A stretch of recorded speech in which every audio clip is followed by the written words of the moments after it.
Gemini. Welcome to Pandora Astrology's monthly horoscope for December of 2021.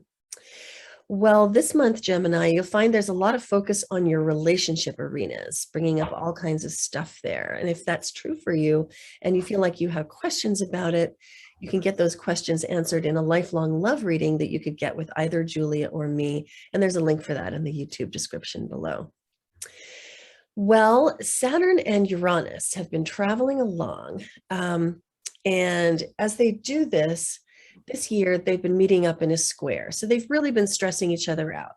Saturn, which you have moving along through your 9th house, Saturn is all about following rules, doing things the old way, keeping up the structures that are already in place. It's very traditional, you might even say conservative.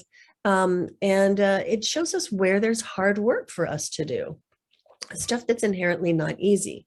You've got Saturn on a 2 to 3 year journey passing through your 9th house, which means that the stuff that you need to work on is your worldview, your philosophy, your approach to life itself, and how you find meaning in it. Another thing about this house is that this can be a house of the law, of litigation in particular, like going to court. And so with Saturn in this house, if you're engaged in any kind of a legal battle, this is the time when you really have to get your ducks in a row. The other planet that we're talking about here is Uranus, and that is traveling along through your 12th house. Now, the 12th house is a house of things that are hidden, that are buried, that you don't look at every day.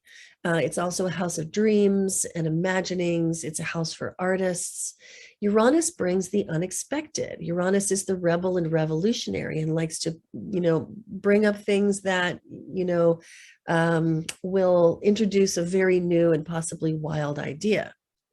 So Uranus in the 12th house suggests that Uranus's 7-year journey, in which it's in about year 3 of those 7, moving into year 4, Uranus's journey is going to bring up things that you had forgotten about, that rise to the surface of your unconscious and maybe startle you. And so Uranus and Saturn being in this square this year, I would say, just to put it in a very straightforward fashion, if you're engaged in any litigation right now, any kinds of legal battles, and there's stuff that you're deliberately ignoring or not paying attention to, that is probably going to be the very stuff that comes and bites you in the butt. However, the good news is this month, it's finishing up here in December. It's going to be done for the year. Uranus and Saturn will move on and will not aspect each other for quite a few more years to come. So Julia, I think you have some news for the Geminis of the world about Mercury, Mars, and Venus. Yeah, I do, Jamie. Well, hey there, Gemini. Let's begin with Mercury. It's not only your ruling planet, but it is the planet of communication and mentation. Wherever we find Mercury is where we're going to expend a lot of our mental energy that month. And for you, at the start of the month, Gemini, Mercury begins in your 7th house. The 7th house is the house of partnership and as well as consultants too. So with Mercury in the 7th for the first 13 days of the month, you could be doing your best thinking if you've got a partner or somebody else to bounce your ideas off of. Since the 7th house also rules consultants, this can be a really excellent time period for hiring a lawyer, a doctor, any type of contractor in your life too. Then on the 13th, Mercury enters your 8th house of other people's money and research. So for the rest of the month, Mercury is going to be in this house, which means your mind is becoming a lot more probing. You might be a little bit more reticent to sort of share your emotions with other people because the 8th house is a more hidden house, and you'll be much more into researching and investigating something. Since the 8th house also rules other people's money, meaning that the money that you share with other people in your life, like a partner or your family, as well as institutions like banks, you could also be spending a lot of time thinking and strategizing about money too in your life. Then Mars, the planet of action and activity, starts the month in your 6th house of work and health. Wherever we have Mars is where we're very driven driven. So in the sixth house, this could be a good time to get driven to follow some better health routines, get driven to do more organization, because that's what the sixth house represents, and even get driven to work harder. Now, with Mars too, one thing to keep in mind is it is a conflict-prone planet. So it's also possible that you might run into flare-ups at work, maybe even with your coworkers, or maybe clients, customers, and bosses too.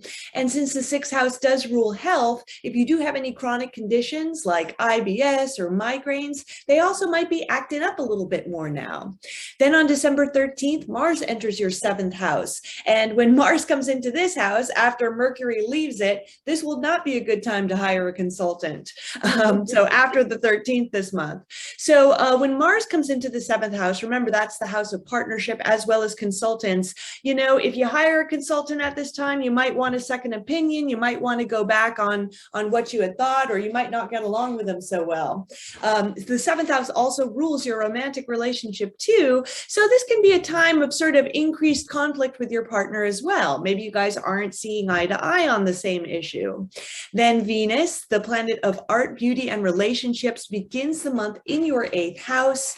And when Venus is in the eighth house, she adds a little extra luck to other people's money. So you might have a little more help getting a loan, or maybe sharing more money with your partner or your family. But on the 19th, Venus goes retrograde. So I'd say after that, probably not the best time to apply for those things, or you might have to go back and redo it somehow, because that's what retrograde time periods are all about. When Venus goes retrograde on the 19th, she's going to be in this cycle for 6 whole weeks. So it's going to last until January 29th too. And when Venus goes retrograde, it's a time of relationship review for all of us, whether or not you are currently in a relationship. So this is all taking place in your eighth house, which means that, let's say you are in a current relationship now, you might be reviewing and rethinking your relationship in terms of money, financial, through financial matters. Maybe you're wondering whether your partner is capable of helping you take out a mortgage, or whether they can really pool their resources effectively for you to make the relationship have more financial security, which, you know, we all need some of. And if you're single, Gemini, then you could be thinking about your next partner in these terms. You know, what maybe you were kind of seeing how money issues have been problems in your past relationships, and maybe you're reimagining and envisioning your next relationship to have a better foundation of shared resources.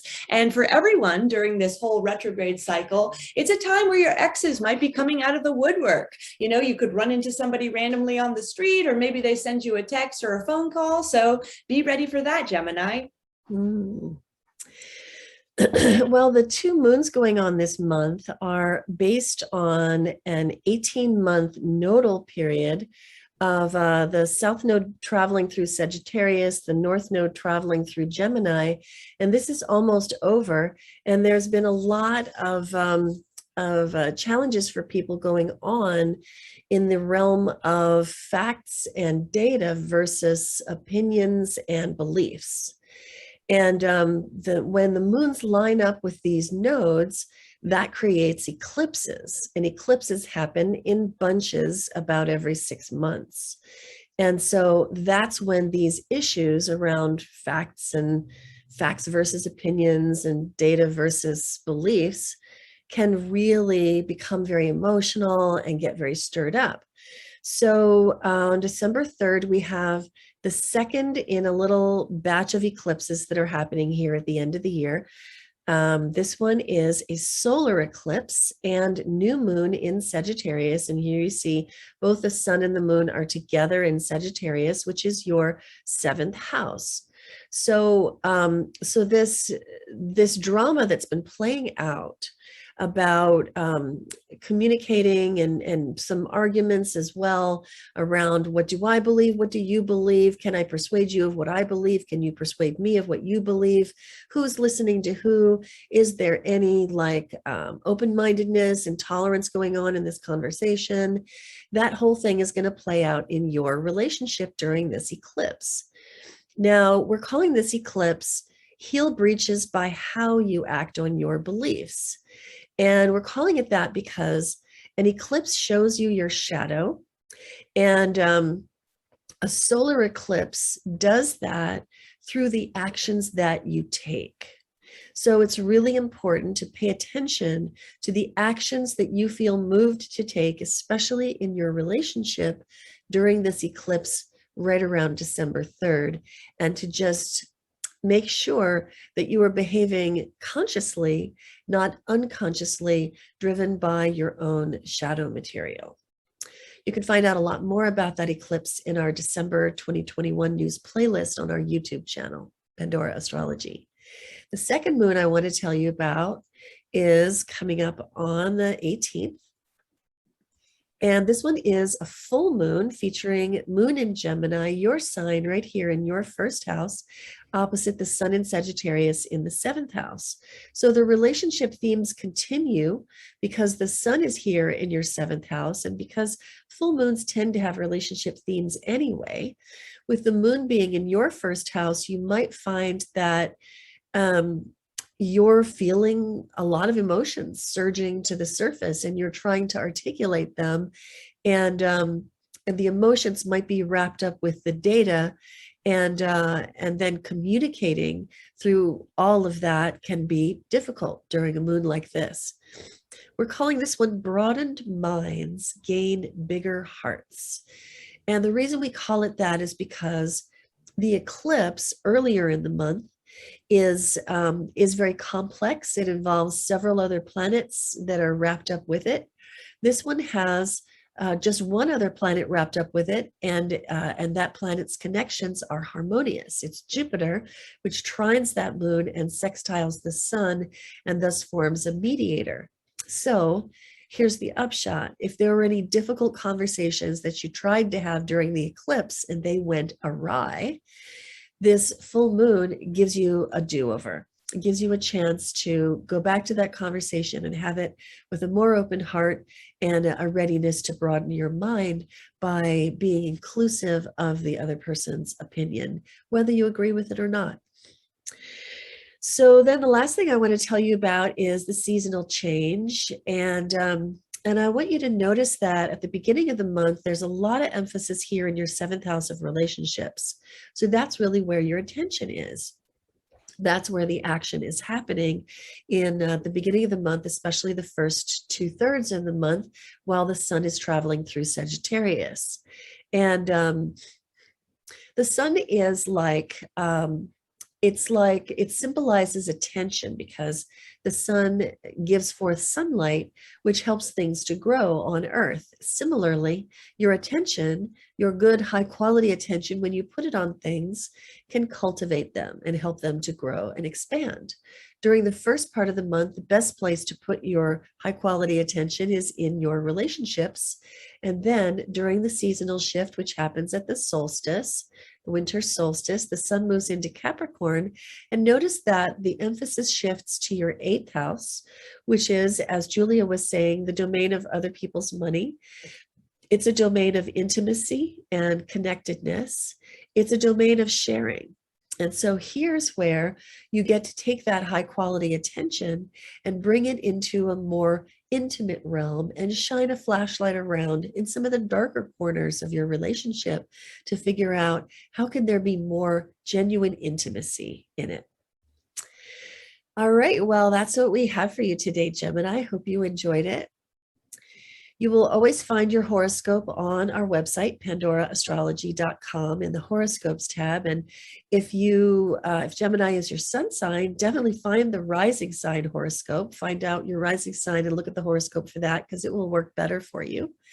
And if you want a reading from Julia or me, you can find that in the readings or services tab on our website. And we also offer classes. So until next time, we'll see you around the cosmos. Bye. Bye-bye.